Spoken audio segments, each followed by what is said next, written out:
Check. The last time I checked.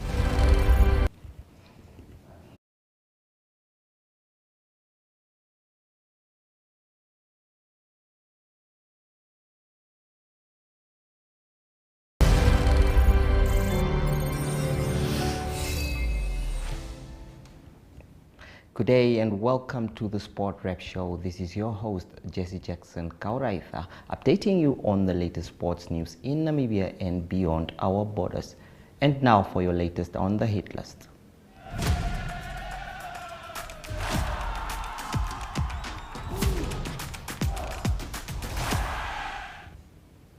The FIFA Normalisation Committee hopes to have the NFA elect a new executive towards the end of this year, while the starting date of the league in September is shrouded with uncertainty. The Namibia Football Association is likely to hold its executive elections in November, according to FIFA Normalisation Committee chairperson Bisey Uirab. Uirab has also revealed that the NFA's football regions have already started electing members. Regions that have not yet conducted their elections are expected to do so before the anticipated November elections. The NFA has been under the Normalisation Committee since last year, following the 2021 resignation of executive members due to infighting, which also led to the removal of President Ranga Haikali. It was the second time FIFA had appointed a Normalisation Committee for Namibia. The troubles in the NFA had led to the football coming to a halt for over a year. The appointed committee, however, managed to restore football in the country while also gaining Marine sponsorship for the main league in the process. Meanwhile, Uirab has also confirmed that the plans to launch the 2023-24 football season are at an advanced stage. This is after it was announced that the Marine Namibia Premiership will kick off on 16 September. All eyes will be looking at the Normalisation Committee as the season awaits to start, although there remain controversies that some football clubs are not ready and do not know whether they will receive the funding they deserve. It was said that the clubs, Marine offers the clubs that is 18 million this season compared to the 15 million they sponsored last season. Brave Gladiators head coach Paulus Shipanga has assembled preliminary squad for Women Africa Cup of Nations qualification clashes against Gambia and for the 2023 Hollywood Bets COSAFA Cup. The Gladiators will walk into this encounter with boosted confidence after a 2-0 victory over Equatorial Guinea in their previous match for the 2024 Olympic qualification. Gladiators keeper Memory Ngonda admitted it won't be an easy match, but she added that the team has been doing well this past year. The WAFCON matches are slated for 18 to 26 September. More positive news here. Kaylee Johnson, a highly promising junior player from Walvis Bay Golf Club, last week won South Africa's Sanlamir Junior Africa Challenge Golf Tournament in the boys under 15 to under 18 age group by finishing with 72 shots and winning by 11 shots. Reigning supreme ahead of all the other 20-plus athletes who took part felt good. I am very proud of myself seeing that my hard work has paid off, said Johnson. Johnson's younger brother, JP Johnson, also impressed in the under-13 age group, securing 7th place with 86, 88 and 79, totaling 253. More positive news, and this time from football. It is in South Africa where a Namibian, that is Namibia and Mamelodi Sundowns talisman Peter Shalulile has been chosen as the winner of the Transfer Market DStv Premiership Player of the 2022-23 season award. Sundowns announced today the award is voted for by 1.5 million global fans. The award was presented in South Africa for the first time. The Sundowns player has been influential, helping his side win the DStv Premiership last season. He is currently rated as arguably Namibia's best export to South Africa. Peter Shalulile will be a star to be reckoned with, and he has already attracted interest that is from clubs in Saudi Arabia and other Arabic countries. Golden Oldies is up next after the break. Stay tuned.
Well, today is Tuesday and there is nothing other than the special program, which is the Golden Oldies, a very important program that features some of the legends that played the game from rugby to football and everything. And today we speak about Sydney Convenus Plaatjes.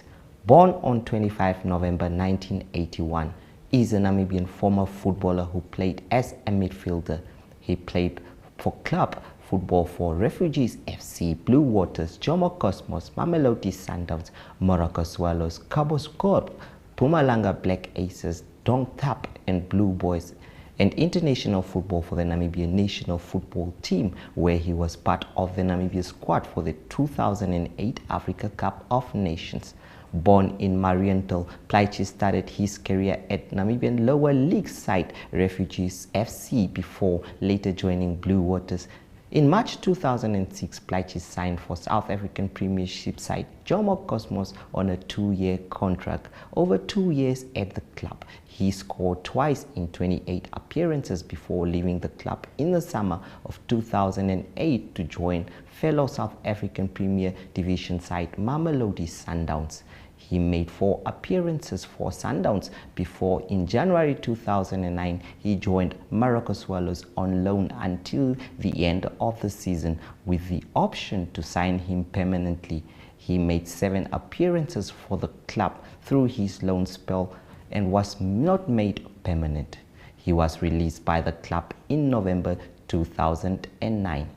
Following his release, he had a trial period with Mpumalanga Black Aces before a short spell with Angolan side Cabo Scorp. Plaatjes signed for South African Premier Division side Mpumalanga Black Aces on a short-term deal in December 2010. However, Plaatjes made just 5 league appearances for the club before being released by the club later that season. He subsequently joined Vietnamese side Dong Thap, where he made appearances before returning to Namibia in 2013 to play for Blue Boys. We'll go for a short break, and after that we speak of his international career.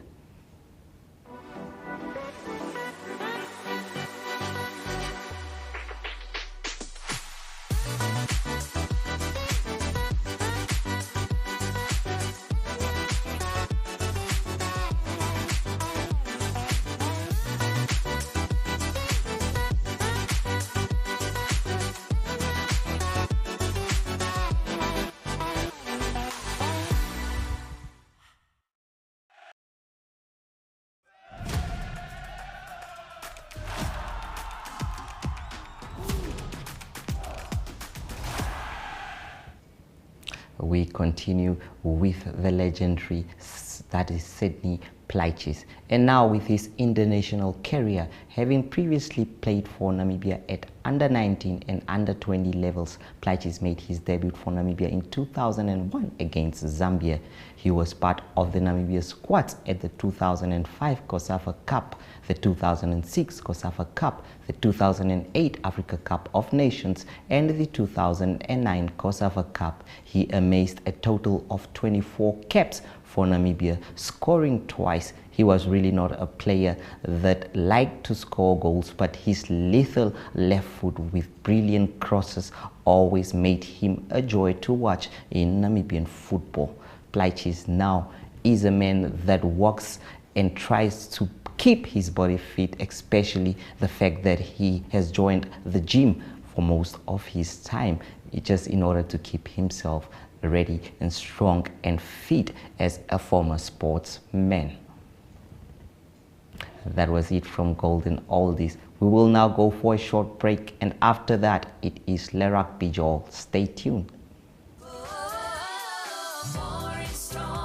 Stock up and save with the best deals at WB. Get 1 litre Vita Creamy for $11.99. 2 litre Nam Milk Omaere for $44.99. 200 gram top class spice mix for $11.99. 10 kg Hotchfeld maize for $84.99. Plus 2 kg surf washing powder for just $52.99. See more WB specials online at www.vurmanbrock.com. We care. We care. Vurmanbrock.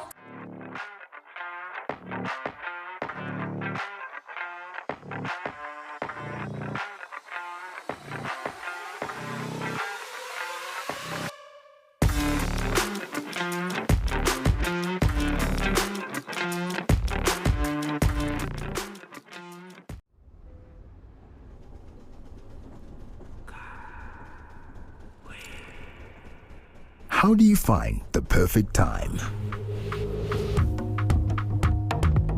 Is it in what we create? Or is perfection a form of art? Can we taste the perfect time? Move to it. Feel it. Or is it best enjoyed together? The perfect time is out there.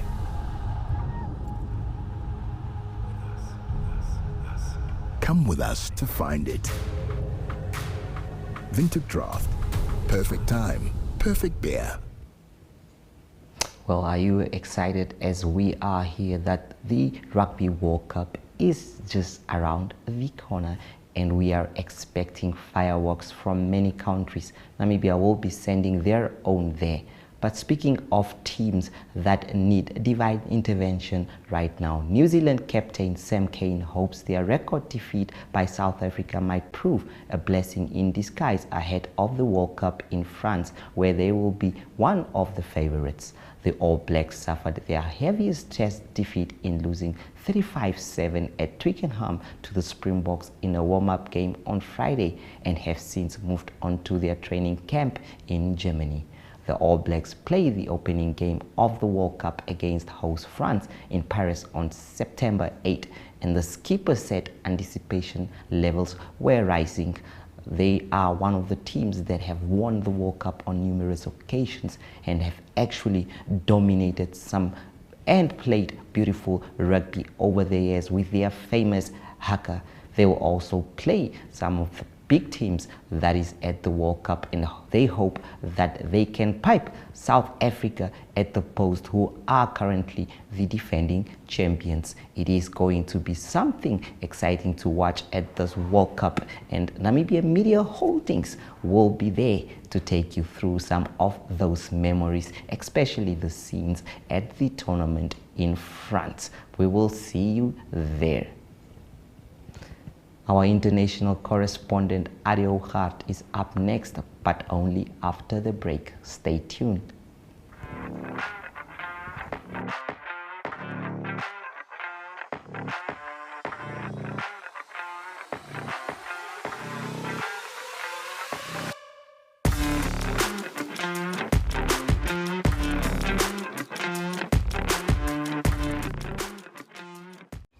this month on DStv Compact. I think I got this. The Premier League is back. Can anyone knock the Citizens from their perch and claim England's footballing crown? That's the way to do it. Ladybug and Cat Noir return, using their incredible superpowers to protect Paris from evil. We gotta do something. We'll figure out that something together. The Derricos are at it again, trying to parent all 14 of their quintuplets, triplets, and twins. The struggle is very real. It's a bit much. The world's favorite heroes in our half shell remind us how they karate chop their way into our hearts with this best of collection of episodes. Oh yeah, see? Up high, little pup. And Fernanda will stop at nothing to exact revenge on the masked men who killed her husband and destroyed her life. It's your moment to be entertained by staying connected to DStv Compact.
Good day everyone, time for international sports news. Starting off with tennis news first. It's the last major of the year on the tennis circuit. It's the US Open. They started at Flushing Meadows in New York, and all the top players in the world obviously playing in that tournament.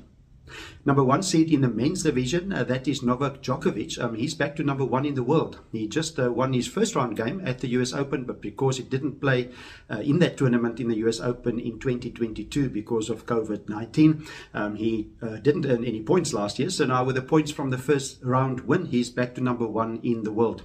He had a good start in the first round. He beat Alexander Muller. He is from France. He beat him convincingly by 6-love, 6-2 and 6-3 to advance to the second round. Number one seed in the tournament, Carlos Alcaraz, will play his first round game against a German opponent, and that is Dominic Kuffer, and that game will be played on Wednesday. In the first round, there was an early exit for one of the top seeds, and it was Holger Rune, his number 4 seed. He lost to Roberto Biano. He is from Spain. He lost to him 6-3, 4-6, 6-3 and 6-2. So Holger Rune, the first seeded player or top 10 seeded player to be out of the tournament. That was in the first round. In the women's side of the draw, a good start for number one seed Iga Swiatek. She is from Poland. She comfortably beat Rebecca Peterson of Sweden by 6-love and 6-1. And then also a good win for Karolina Wozniacki. She came back from retirement, and she won in the first round. She beat Tatiana Prozhanova by 6-3 and 6-2. And then one of the form players coming out of the Cincinnati tournament a week ago, she was actually the winner of the Cincinnati tournament, that is Coco Gauff. And Coco Gauff had a struggle in the first round. She lost the first set, but it came back to win 3-6, 6-2 and 6-4, and that was against Laura Stegmund. She is from Germany. And continuing with soccer news or football news, and it is a transfer window that's still open in the English Premier League for clubs to sign new players. It's going to close soon, and it's Manchester City coach Pep Guardiola that's trying to find a new midfielder, and that is because Kevin De Bruyne, that is his influential midfielder, he's injured. He injured his hamstring and is out for the first half of the English Premier League. Reportedly, it is Pep Guardiola talking to two midfielders, possibilities to sign them. The first one is Matthew Nunes. He is from Wolverhampton. Wolverhampton not too keen to sell him, but apparently they do have financial problems or challenges, and so it's possible that they will sell Nunes, and it's Manchester City prepared to pay up to 70 million euros for Nunes to play for Manchester City in the midfield. Another player that Manchester City reportedly looking at is Eberechi Eze. He is from Crystal Palace. It's not made known what amount Crystal Palace will ask for Eze for him to move over to Manchester City. And to conclude today's international sports news, it is golf news, and it is the much anticipated Ryder Cup. That is the team competition between America and Europe that will start on the 29th of September till the 1st of October. That will be in Rome. The previous Ryder Cup, it was the USA that won convincingly by 19 points to 9. That was played at Whistling Straits in the USA. So both the captains need to pick their teams now. 6 players that automatically qualified already, and then it is Zach Johnson, the coach or the captain of the US team, need to name his 6 coaches or his 6 manager picks. And the players that already qualified for the USA automatically is Scotty Scheffler, also Wyndham Clark, then Brian Harman, who won the British Open, then Patrick Cantlay, Max Homa, and also Xander Schauffele. And so there's strong speculation that Zach Johnson might include Brooks Koepka as one of his captain's picks. And it will be interesting because Brooks Koepka currently playing with the Live Golf Initiative, that's a breakaway golf league. On the European team, that team will be announced next week by Luke Donald, and they don't allow any of the Live Golf players to play. None of them are members on the DP World Tour, and it is also one of the players that's already in the team, that is Rory McIlroy, that he indicated that he feel that they won't miss any of the players currently playing on the Live Golf Initiative. Some of the players that might have made the team would be experienced players like Lee Westwood, Ian Poulter, and also Sergio Garcia, but none of them available to play this year. That's international sports news for today. Hope you have a great sport day, and we talk international sports news again tomorrow. Goodbye.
Well, before we wrap up, we just want to take you back, that is to the football saga in the country.